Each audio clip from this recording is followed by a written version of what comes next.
Hello guys, வணக்கம் and welcome back to சிறப்பு media 2.0. நான் உங்கள் உதய். இந்த வீடியோவில் நம்ம எதை பற்றி பார்க்க போகிறோம் அப்படின்னு பார்த்தீங்கன்னா, பிக் பாஸ் சீசன் 9 11வது வாரத்துக்கான 2வது நாளுக்கான மதிய நேர ஓட்டிங் முடிவுகளை தான் இந்த வீடியோவில் முழுசாக வந்து பார்க்க போகிறோம். ஸோ இந்த வீடியோவுக்கு போகிறதுக்கு முன்னாடி நம்மளோட சேனலை சப்ஸ்கிரைப் பண்ணாதவங்க சப்ஸ்கிரைப் பண்ணி வச்சுக்கோங்க. பக்கத்தில் ஒரு பெல் ஐக்கான் இருக்கும், அதையும் ப்ரெஸ் பண்ணி ஹாலில் போட்டுக்கோங்க. அப்போ தான் நாங்கள் அப்டேட் பண்ணுற ஒவ்வொரு வருஷமும் உங்களுக்கு நோட்டிஃபிகேஷனாக வந்து சேரும்.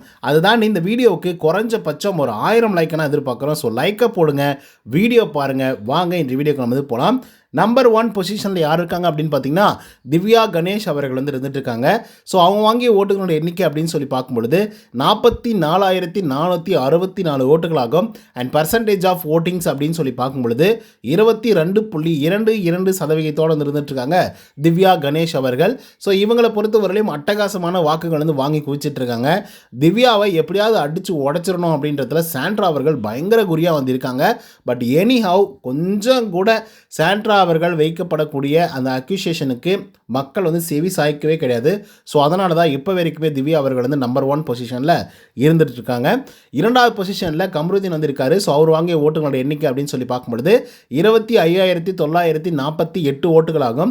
அண்ட் பர்சன்டேஜ் ஆஃப் ஓட்டிங்ஸ் அப்படின்னு சொல்லி பார்க்கும்பொழுது 12.96% வந்து இருந்துட்டு இருக்காங்க கம்ருதீன் அவர்கள். ஸோ கம்ருதீன் அவர்கள் எப்படா செகண்ட் பொசிஷன் அப்படின்னு கேள்வி கேட்குற அளவுக்கு வந்து இருக்கு. ஏன்னா சபரிநாதன் லாஸ்ட் வீக்கில் செகண்ட் பொசிஷன் இருந்து தெறிக்க விட்டுட்டு இருந்தாப்புல. ஆனால் கமருதீன் மேலே அவ்வளோ வழக்குகள் வந்து இருந்தது, அவ்வளோ பிரச்சனைகள் வந்து இருந்தது.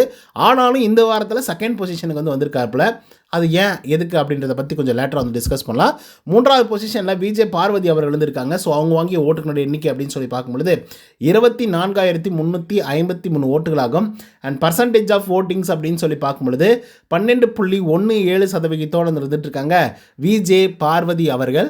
ஸோ இவங்களை பற்றி நம்ம சொல்ல வேண்டிய அவசியமே இல்லை. எப்படிப்பட்ட ஆள், எப்படிப்பட்ட பிளேயர் அப்படிங்கிறது உங்களுக்கே நல்லா வந்து தெரிஞ்சிருக்கும். பட் 3rd பிளேஸ்க்கு இவங்க டிசர்வ்டா அப்படின்றத நீங்களே கமெண்ட்ஸில் வந்து பதிவு பண்ணுங்கள். 4th பொசிஷனில் யார் இருக்காங்க அப்படின்னு பார்த்தீங்கன்னா, அரோரா அவர்கள் வந்து இருந்துட்டு இருக்காங்க. ஸோ அவங்க வாங்கிய ஓட்டுகளோட எண்ணிக்கை அப்படின்னு சொல்லி பார்க்கும்பொழுது 21,413 ஓட்டுகளாகும். அண்ட் பர்சன்டேஜ் ஆஃப் ஓட்டிங்ஸ் அப்படின்னு சொல்லி பார்க்கும்பொழுது 10.7% வந்து இருந்துட்டு இருக்காங்க அரோரா சிங்க்லர் அவர்கள். ஸோ ஆரம்ப காலகட்டத்தில் ஏகப்பட்ட விமர்சனங்கள் அரோரா சிங்க்லர் மேலே வந்து இருந்தாலும் இந்த ஷோவுக்காக பெருசாக அவங்க எதுவுமே பண்ணாத போதும், அது மட்டும் இல்லாமல் நாங்கள் வெறும் சம்பாதிக்கிறதுக்காக மட்டும்தான் வந்தேன் அப்படின்னு சொன்ன போது கூட அரோரா சிங்க்லர் அவர்களை இத்தனை நாள் காக்க வச்சு நல்ல வாக்குகளை செலுத்தியிருக்காங்க. 5வது பொசிஷன் யார் இருக்காங்க அப்படின்னு பார்த்தீங்கன்னா, சபரிநாதன் வந்திருக்காரு. ஸோ அவர் வாங்கிய ஓட்டுகளோட எண்ணிக்கை 18,956 ஓட்டுகளாகும். அண்ட் பர்சன்டேஜ் ஆஃப் ஓட்டிங்ஸ் அப்படின்னு சொல்லி பார்க்கும்பொழுது 9.47% இருந்துட்டு இருக்காங்க நம்மளுடைய சபரிநாதன் அவர்கள். ஸோ இவர் வந்து பார்த்திங்கன்னா லாஸ்ட் வீக்கில் அட்டகாசமான வாக்குகளை வந்து வாங்கி குவிச்சிட்டு இருந்தார். நமக்கே மிகப்பெரிய அளவில் ஆச்சரியமாக வந்திருந்தது. என்னடா இது, நம்ம சபரிநாதனா இவ்வளோ வாக்குகள் வாங்குறாங்க அப்படின்னு சொல்லி. பட் இந்த வாரம் அப்படி டோட்டலாக ஆப்போசிட்டாக வந்து இருந்துட்டு இருக்காரு. ஸோ பார்ப்போம் அடுத்த கட்டங்கள் என்ன நடக்குது அப்படின்னு சொல்லி. அதுக்கடுத்து 6வது பொசிஷனில் சாண்ட்ரா அவர்கள் இருந்திருக்காங்க. ஸோ அவங்க வாங்கிய ஓட்டுகளோட எண்ணிக்கை 15,524 ஓட்டுகளாகும். அண்ட் பர்சன்டேஜ் ஆஃப் ஓட்டிங்ஸ் அப்படின்னு சொல்லி பார்க்கும்பொழுது 7.76% இருந்துட்டு இருக்காங்க நம்மளுடைய சாண்ட்ரா அவர்கள். ஸோ சாண்ட்ரா அவர்கள் ஆரம்ப காலகட்டத்தில் ஒரு நல்ல பிளேயராக இருந்தாலும் இப்போ வந்து பார்த்தீங்க அப்படின்னா திவ்யா ஃபோபியா அப்படின்னு சொல்லி அவங்களுக்கு ஒரு நோய் வந்து வந்திருக்கு அப்படின்னு நான் நினைக்கிறேன். ஏன்னா திவ்யாவை தவிர்த்து இவங்களால் எந்த டாப்பிக்குமே வந்து பேச முடிய மாட்டேங்குது. ஸோ ரொம்ப புரணி பேசுகிறாங்க. சரி, அது கன்ஃபரண்ட்டான பண்ணுங்க அப்படின்னாலையும் அதையும் செஞ்சு தொலைக்க மாட்டேங்கிறாங்க. ஸோ அதுவே வந்து பார்த்தீங்க அப்படின்னா இவங்களுக்கு நெகட்டிவாக வந்து மாறிட்டு இருக்கு. அதுக்கடுத்து 7வது பொசிஷனில் கனி அவர்கள் இருந்திருக்காங்க. 11,363 ஓட்டுகள் வந்து வாங்கியிருக்காங்க. அண்ட் பர்சன்டேஜ் ஆஃப் ஓட்டிங்ஸ் அப்படின்னு சொல்லி பார்க்கும்பொழுது 5.68% வந்து இருந்துட்டு இருக்காங்க நம்மளுடைய கனி அவர்கள். ஸோ கனி இப்போ எங்கே போனாங்க அப்படின்றதே வந்து தெரியல. அவங்க இதே ஐக்கியம் ஆகிட்டாங்க போல் விக்ரம் கூட சேர்ந்துக்கிட்டு. ஸோ நீங்கள் நல்லா யோசிச்சு பாருங்கள், விக்ரம் கூட யாரெல்லாம் வந்து ஐக்கியம் ஆகுறாங்களோ அவங்கெல்லாம் காணாமல் போயிடுறாங்க. ஸோ அதே மாதிரி தான் வந்து கனி அவர்கள் காணாமல் போயிட்டாங்களோ அப்படிங்கிற மாதிரி வந்து இருக்குது.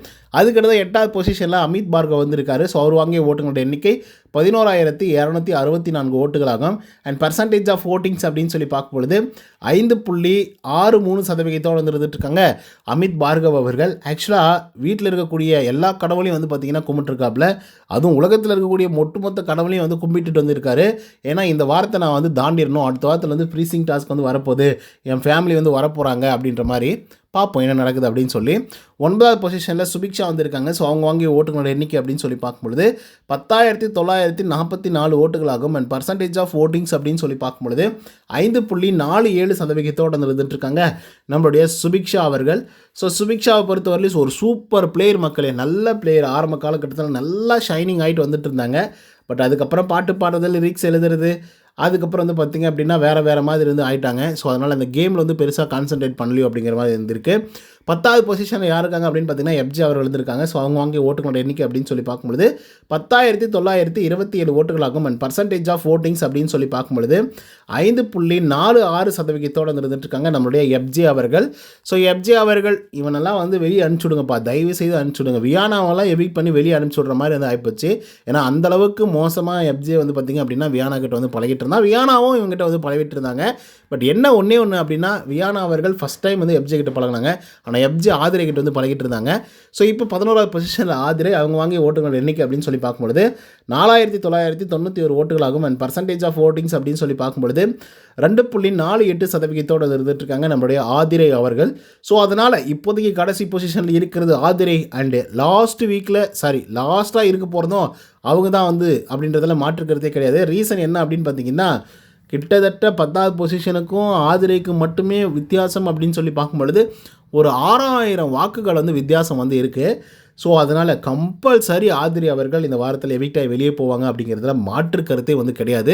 பட் எனக்கு ஒரு ரிக்வஸ்ட் என்ன அப்படின்னு பார்த்தீங்கன்னா, இந்த ஆதிரியையும் எஃப்ஜே அவர்களையும் சேஃபர் ஜோனுக்கு கொண்டு போகணும் அப்படின்றதுக்காக சுபிக்ஷாவையும் அமித் அவர்களையும் போட்டு தள்ளிடுவாங்களோ அப்படிங்கிற ஒரு பயம் வந்து இருக்குது. தயவு செய்து ரிக்வஸ்ட் பண்ணி வந்து கேட்குறேன், சுபிக்ஷா அமித் அவர்கள் இருக்கட்டும், ஃபைனல் ஸ்டேஜ் கூட வந்து வரட்டும். ஆனால் எஃப்ஜேவையும் ஆதிரையும் ஒன்றா அவங்க 2 பேரையும் வீட்டுக்கு அனுப்பிச்சிங்க அப்படின்னு வச்சுக்கோங்களேன், வேறு மாதிரி சம்பவமாக வந்து இருக்கும்.